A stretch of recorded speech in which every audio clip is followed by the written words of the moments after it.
Hi friends, இந்த இமேஜில் 5 வகையான டிஃப்ரென்ஸ் இருக்குது. இப்போவே டைமிங் ஸ்டார்ட் ஆகிடுது.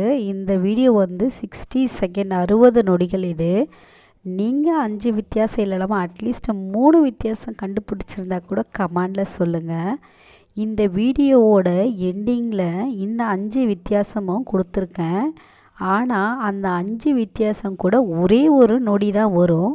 அதை வச்சு உங்களால் கெஸ் பண்ணி ஏதாவது ஆன்சர் கண்டுபிடிச்ச முடிஞ்சால் கண்டிப்பாக கமெண்டில் தெரிவிங்க. ஓகேங்களா? இந்த மாதிரியான தகவல்களுக்கு சத்யா ஈஸி குக்கிங்கை சப்ஸ்கிரைப் பண்ணி என்கரேஜ் பண்ணுங்கள். ஓகேங்களா? தேங்க்யூ.